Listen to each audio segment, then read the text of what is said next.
Good morning, dear students. So now in the previous lecture, I have explained you 3, 4, and 5 points, okay, of this chapter number 6, the Turnitin Fair. And today I will explain you last part, that is 6, 7, and 8 points, okay. So take out page number 54, and on the top it is given.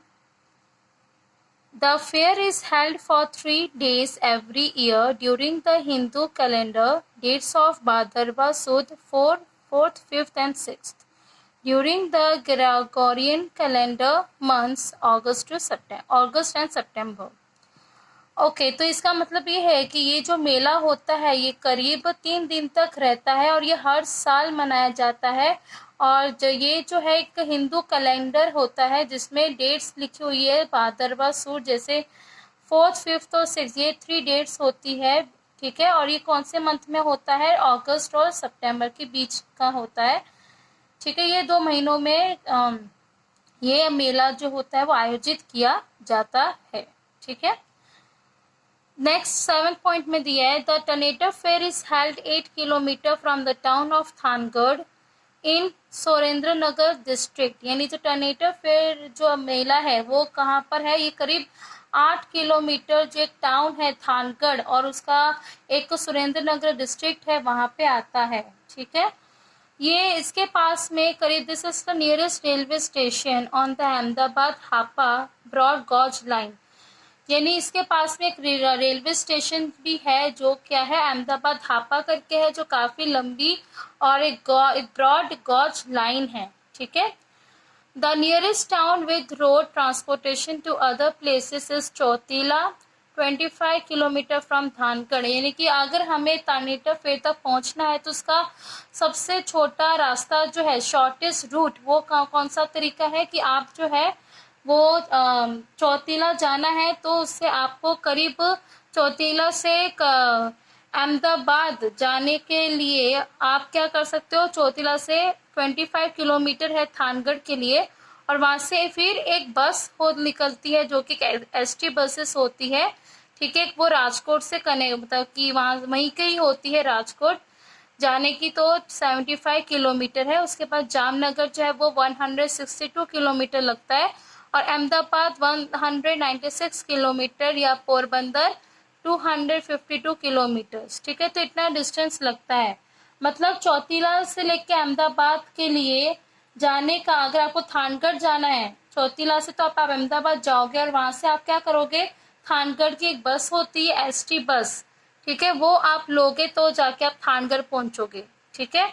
मतलब इसका जो root है वो करीब जो है कि from Bhavnagar Chotila can be reach either via Rajkot a trip of 264 kilometre और via Botad a shorter journey of 190 kilometre.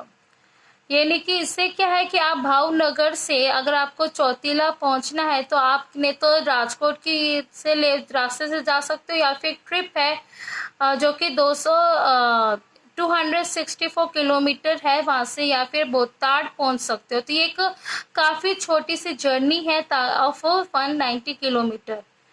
तो Chotila, Thangadh and Tarnetar are well connected by ST buses and other modes of transportation. यानी कि चौतीला, थानगढ़ और टर्नेटर फेयर से आपके ये 3 ऐसे ये रास्ते हैं, छोटे रास्ते हैं जिससे आप आसानी से टर्नेटर फेयर तक पहुंच सकते हो, या फिर आप एसटी बसेस से भी जा सकते हो या फिर दूसरे तरीकों से भी आप जा सकते हो। जो ट्रांसपोर्टेशन है कार से, बाय रोड से, वहां से भी आप जा सकते हो, ठीक है। और सबसे नियरेस्ट एयरपोर्ट जो है वो राजकोट है जो कि 75 किलोमीटर दूर है, ठीक है। तो इसका मतलब ये है कि बाई चांस छोटा जो रास्ता है, रूट, अगर आपको अहमदाबाद से टर्नेटर विलेज, टर्नेटर गांव तक पहुंचना है तो उसके लिए क्या होगा, पहले अहमदाबाद से भावनगर जाना होगा, भावनगर से बोताड़ के लिए निकलना होगा, फिर बोताड़ से थानगढ़ की एक एसटी बस होगी, वहां से फिर आप एक टर्नेटर विलेज तक पहुंच जाओगे, ठीक है। समझ में आया? तो ये रास्ता है, छोटा रास्ता है, ताकि आप आसानी से टर्नेटर मेला तक पहुंच सको, ठीक है। लास्ट पॉइंट है 8 का, वो है The Kolis of Saurashtra initiated the custom of embroidering umbrellas, which are exquisitely elaborate in terms of embellishments. यानी कि जो सौराष्ट्र के जो कोलीस जो रहने के वाले लोग हैं वहाँ पे काफ़ी ज़्यादा जो कस्टम्स और वैल्यूज़ और ट्रेडिशंस चलते आ रहे हैं, किसके एम्ब्रॉयड्री के जो अम्ब्रेलास जो एम्ब्रॉयड्री के जो वो लोग बनाते हैं वो काफ़ी ज़्यादा एक्सक्यूसिटली का मतलब काफ़ी ब्यूटीफुली वो इस चीज़ को एलैबोरेट करते हैं इन टर्म्स ऑफ एम्बेलिशमेंट्स, मतलब डेकोरेशंस, ठीक है, बहुत अच्छे तरीके से डेकोरेट करते हैं. The embroidery of each is unique and rises from the edges all the way to the top, with beadwork and patchwork in the design as well. यानी जो एम्ब्रॉयड्री है वो इतनी ज़्यादा अलग होती है, इतनी ज़्यादा यूनिक होती है. और इससे क्या होता है, ये जो एजिस यानी कि जो अम्ब्रेला के जो लास्ट के जो एजिस होते हैं, ठीक है, वहाँ पे वो लोग ऊपर एक बहुत ही अच्छा उसके अम्ब्रेला के ऊपर ही एक बीट वर्क जैसे बीड्स नहीं आते, बीड्स उसका काम करते हैं. और पैचेस एक काफ़ी पैचेस आते हैं उसका वो लोग पैच वर्क काम करते हैं, किडाई करते हैं, एम्ब्रॉयडरी का काम करते हैं और काफ़ी अच्छे अच्छे सुंदर सुंदर डिज़ाइंस बनाते हैं. Small colorful handkerchiefs are attached all around the edge to attract further attention. और अम्ब्रेला में ही वो लोग क्या उसके जो एजेस होते हैं, लास्ट के जो एंड्स होते हैं अम्ब्रेला के, वहाँ पे आपने देखा होगा, मैंने आपको फोटो भी दिखाई है कि हैंकरचीफ्स जो होते हैं इतने सुंदर होते हैं हैंकरचीफ्स भी, जो अम्ब्रेला के एजेस में लगे रहते हैं. इससे क्या होता है, इससे अट्रैक्ट मतलब कि वो लोग जो है वो अट्रैक्ट होते हैं ये सुंदरता को, अम्ब्रेला की तो सुंदरता है जो हैंकरचीफ्स है उससे वो देखकर लोग अट्रैक्ट होते हैं. This men spend over a year embroidering their umbrellas. करीब ये जो आदमी जो होते हैं जो बनाते हैं umbrellas, वो करीब पूरा साल लग जाता है इनको अम्ब्रेला को एम्ब्रॉयड्री मतलब पूरा उसको कढ़ाई मतलब जो सिलाई जो स्टिच होते हैं एम्ब्रॉयड्री वो सब करने में उनको पूरा एक साल लग जाता है, ठीक है. Their intention is to entice the girls with their art. इससे क्या होता है, entice यानी किसको इम्प्रेस करना होता है, उनके मेन इंटेंशन होता है लड़कियों को दिखाने के लिए, ठीक है, और लड़कियों को अपनी कला दिखाने के लिए उनको अपने क्लोथ्स और हैंडगेयर ताकि वो इम्प्रेस हो सके, और so that they can propose them for marriage, ताकि वो क्या कर सके, ये सब देखकर जो है वो जो लड़कियां हैं वो देखकर इम्प्रेस होगी, ठीक है, कपड़ों को देखकर, उनकी कला को देखकर, उनके हैंडगेयर को देखकर, जो है जो हाथों हैंडक्राफ्ट उन सबको देखकर जो वो इम्प्रेस होगी, और इससे क्या होगा कि वो जो है उनको मैरिज के लिए प्रपोज करेगी, ठीक है. समझ में आया आपको. इससे क्या होता है कि it is no surprising that before the fair is over they usually meet the lady of their choice. यानी कि ज़्यादा सरप्राइजिंग या ज़्यादा चौंकाने वाली बात नहीं है. यानी क्या होता है कि मेले ख़त्म होने से पहले ही ये लोग अपना स्पाउस जो है अपने मनपसंद का जो स्पाउस है यानी कि जो हस्बैंड और वाइफ वो मेले ख़त्म होने से पहले ही ढूंढ लेते हैं, ठीक है, और उनको अपनी मनपसंद की लेडी जो होती है वाइफ वो भी मिल जाती है. समझ में आया. तो ये क्या है, ये जो टर्नेटर फेयर है ये एक तरह का क्या होता है, एक स्वयंवर है. क्या है, एक तरह का स्वयंवर जो बहुत पहले जमाने से चलता आ रहा था, जो मैंने आपको बताया था. जैसे द्रौपदी का जो स्वयंवर था वैसे ये भी एक मेला जब आता है तो ये भी एक स्वयंवर की तरह ही होता है, जिसमें ये लोग अपना स्पाउस को सिलेक्ट करते हैं, ठीक है. जो अनमैरिड गर्ल्स और बॉयज होते हैं एक साथ आते हैं और अपने कॉस्ट्यूम्स को बहुत ही अच्छे कॉस्ट्यूम्स को ऑर्नामेंट्स पहनकर आते हैं, डांस करते हैं, और फिर क्या होता है धीरे धीरे वो इम्प्रेस करते हैं, ठीक है, लड़कियों को इम्प्रेस करते हैं या उन अपनी कला से. और फिर उसके बाद क्या होता है कि मेला ख़त्म होने से पहले वो अपने मनपसंद उनके जो हस्बैंड और वाइफ है वो मिल जाते हैं, ठीक है. तो ये था ये मेला के बारे में ये एक इम्पोर्टेंस है, ठीक है, द टर्नेटर फेयर. समझ में आया आपको. So now take out next page number, that is page number 55. Activity 4 ये मीनिंग्स है, ठीक है। ये मीनिंग्स आपको इंग्लिश की नोटबुक में लिखना है। अंडरस्टूड। मुंडेन, तो इसका आंसर है डल या ऑर्डिनरी। व्हिरलविंड, इसका आंसर है हैपनिंग वेरी फास्ट। एथनिक, इसका आंसर है connected with a nation, race, people, shares a cultural tradition. Unison, fourth, all do something at the same time. Search, quickly and with force in a particular direction. Spouse, तो आपको पता ही unmarried होते हैं जो husband और wife जो ढूंढते हैं। Spontaneous, not planned. Captivating, enchanting. Exquisitely, then इसका आंसर है एक्सट्रीमली ब्यूटीफुल। यूनिक, तो इसका आंसर है one of its kind. Embellishment यानी decorations. Initiate, 12 begin, set in motion. Clack, तो इसका आंसर आएगा the sound when hard objects hit each other. Incessant, then constant. Potential, capability. Entice, entice का answer आएगा, इसका आंसर है attract by offer of pleasure और reward, okay, या persuade, okay. तो इसका आंसर जो है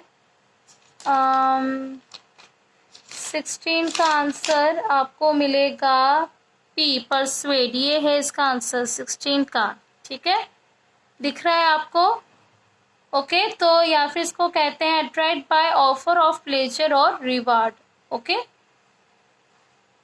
So now take out next page number, that is page number 56. Sorry. So next is your activity number 5. ये MCQ दिया हुआ है। पहला, रश्मि a Rabari girl participates in the Rahado. She is dressed in a dazzling red simi. Which statement is true? आपको देखना है कौन सा स्टेटमेंट ट्रू है। एक रबाड़ी गर्ल है जो पार्टिसिपेट करती है राहाडो और उसने पहना है एक अच्छा सा काफी सुंदर रेड जिमी। तो ये क्या है?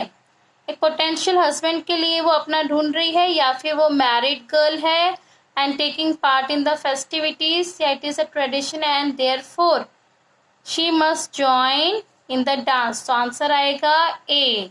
आंसर क्या आएगा? ए, कि वो अपने लिए हस्बैंड ढूंढ रही है, ठीक है। और आपको पता ही है कि रेड जिमी जो है वो अनमैरिड होते हैं और ब्लैक जिमी जो पहनते हैं ब्लैक कलर की स्कर्ट वो होता है मैरिड, ठीक है। नेक्स्ट सेकंड में दिया है group of tourist from Bhavnagar wishes to attend the Tarnetar fair. तो सबसे सस्ता और सबसे छोटा रास्ता you could advise them to take is, तो क्या होगा कि to go to Chotila via Rajkot and then take the ST bus, या to go to Chotila from Ahmedabad and then take the ST bus Thangadh, या to go via Botad to Chotila and then take the ST bus Thangadh. तो which statement is true? So the statement is, I have told you that to go to Chotila from the Ahmedabad and then you can take the ST bus to Thangarh. Now next third one, if you are planning to attend the Turneter Fair, you will do the bookings for the month of dash. तो कब booking करोगे आप? अगर आप plan कर रहे हो टर्नेटर fair का तो कब बुकिंग करवाओगे आप? जून जुलाई अगस्त सितंबर अक्टूबर नवंबर। तो आंसर आएगा अगस्त सितंबर, ठीक है, क्योंकि तभी ये टर्नेटर फेयर जो है वो आयोजित किया जाता है। A young Koli plans to impress the girls at the fair, therefore he spends over a year preparing himself by. तो कि जो यंग कोलीज जो होते हैं बॉयज, ठीक है, जेंट्स, वो क्या होता है यंग होते हैं काफ़ी, ताकि वो लड़कियों को इम्प्रेस करने के लिए वो मेले में काफ़ी साल पहले ही, मतलब साल पहले ही वो क्या प्रिपेयर करने लग जाते हैं। तो मैंने आपको बताया था वो बनाते हैं क्या, वो स्मॉल हैंकरचीफ बनाते हैं कलरफुल, एम्ब्रॉयडरी एक्सिक्यूट डिज़ाइंस, या फिर प्रैक्टिस करते हैं अपनी आर्ट की। तो आंसर आएगा एम्ब्रॉयडरी बनाते हैं, किसकी? डिज़ाइंस ऑन द अम्ब्रेला में, ठीक है, समझ में आया? एम्ब्रॉयडरी बनाते हैं काफ़ी ब्यूटीफुली डिज़ाइंस बनाते हैं। कहाँ पर? अम्ब्रेला में एम्ब्रॉयडरी करते हैं, ठीक है। एम्ब्रॉयडरी धागे की काफ़ी पतला धागा होता है जिससे वो स्टिच करते हैं, ठीक है ना। नेक्स्ट पेज नंबर 57, ये क्वेश्चन नंबर बी जो है क्वेश्चन आंसर्स है, ये मैं आपको बाद में करवाऊंगी, ठीक है। ये जो इम्पोर्टेंट है वो मैं वही करवाऊंगी इसमें, बिकॉज 60 to 70 वर्ड्स दिए हैं, काफ़ी लंबे आंसर्स है, तो फिर जो मुझे लगेगा वो मैं आपको इसमें से लिखवाऊंगी, ठीक है। Next activity number 6, given below are some jumble words, यानी कि जम्बल वर्ड्स है पर उसको आगे पीछे करके लिखा है। जम्बल वर्ड्स है जिसमें आपको स्पेल करना है करेक्टली, करेक्ट स्पेलिंग लिखनी है, ठीक है, और फिल इन द ब्लैंक्स करना है आपको। तो सबसे पहले दिया है many foreigners who visit Gujarat shop for dash clothes and jewellery. जो भी फॉरनर्स आते हैं गुजरात में, जब भी विजिट करते हैं तो क्या खरीदते हैं? अच्छे अच्छे क्या? ये क्या? तो आएगा एथनिक। क्या आएगा? एथनिक, ठीक है, ये वाला आएगा, ये वाला ethnic clothes. The gates open and the crowd dash in waves forward, यानी कि सर्च्ड, तो ये रहा सर्च्ड, ये 1 हुआ, ये 2 हुआ, तो उसको अलग दिया हुआ है ना, आगे पीछे के लेटर्स दिए, उसको आपको करेक्ट आएगा सर्च्ड, SURGED। फिर the low prices at the exhibition are expected to dash customers, तो आंसर आएगा क्या? सॉरी, यहाँ ये एंटाइस है, ये 1 आएगा, this is the 3 entice. Okay, the low prices जो है एग्जीबिशन की वो क्या है? That is to entice the, यानी टू अट्रैक्ट द कस्टमर्स, तो entice, ENTICE। Let's train these students well for they are our dash leaders, यानी हमें स्टूडेंट्स को ट्रेन करना चाहिए अच्छे से, और क्या बनाना चाहिए? एक बहुत ही अच्छे क्या? तो पोटेंशियल लीडर्स। विच लीडर्स? पोटेंशियल लीडर्स, ठीक है, POTENTIAL, पोटेंशियल लीडर्स।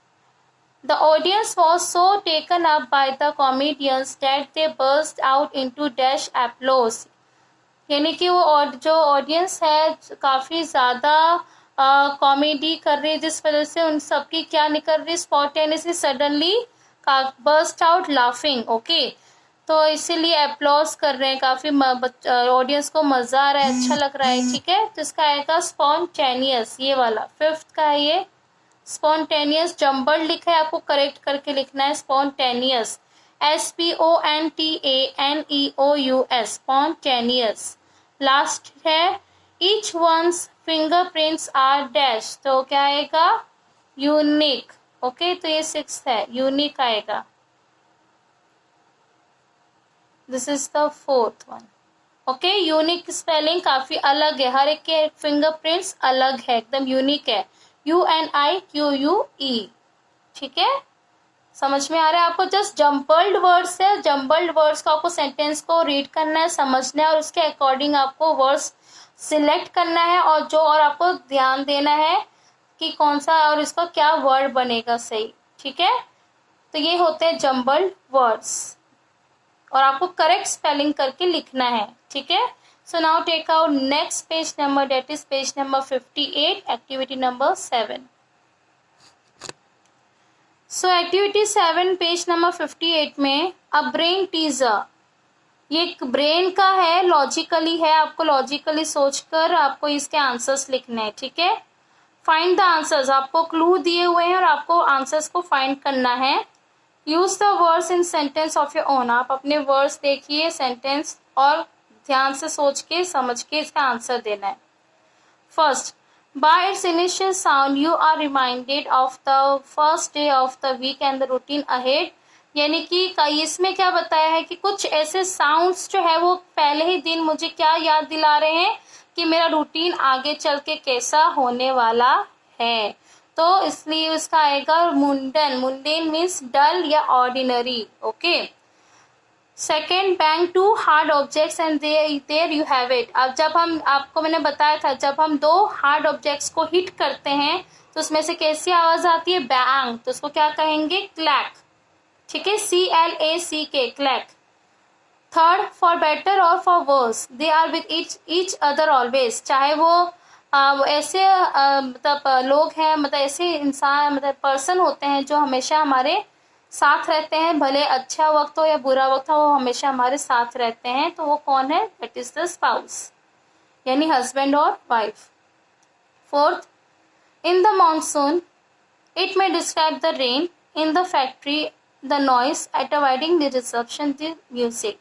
जब भी बारिश का होता है, जब भी मानसून आता है तो ये हम इसको एकदम एकदम नहीं, बिजली की खड़खड़ाहट से आवाज आती है तो इसको हम क्या डिस्क्राइब करते हैं? बारिश हो रही है, आने वाली हो। फिर फैक्ट्री में एक ऐसे अजीब सी नॉइस आती है, ठीक है, जहाँ पे मशीन्स बनते हैं। वेडिंग रिसेप्शन में म्यूजिक ठन ठन बजता रहता है, तो इसको क्या कहेंगे?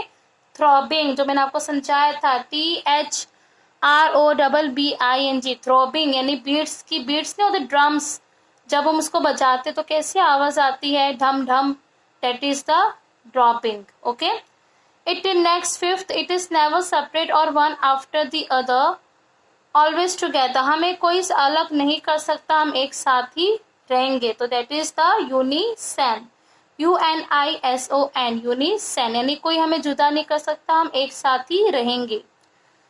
6, begin with the head gear, go to a drink beverage and then keep waiting, यानी कि स्टार्टिंग ही आपका हेड गेयर से हो रहा है, जिसमें आपको कहाँ जाना है। कभी कुछ सपोज आपने स्टार्टिंग स्टॉल्स होती है ना, तो ड्रिंक के लिए कुछ स्टार्टर्स, कोई बेवरेजेस के लिए, तो हम क्या करते हैं? Start with and keep waiting, हम स्टॉल्स में जब जाते हैं तो हमें वेट करना पड़ता है, ठीक है।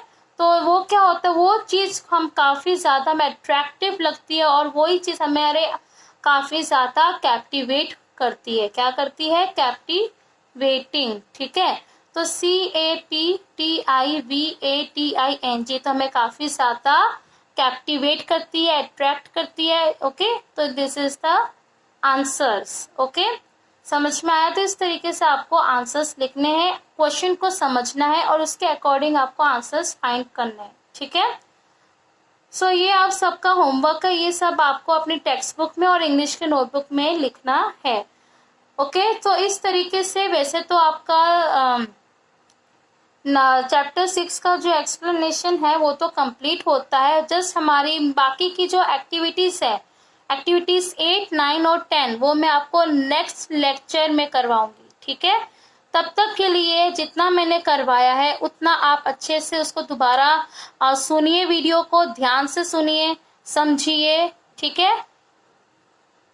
And so till then, good bye, take care and have a nice day.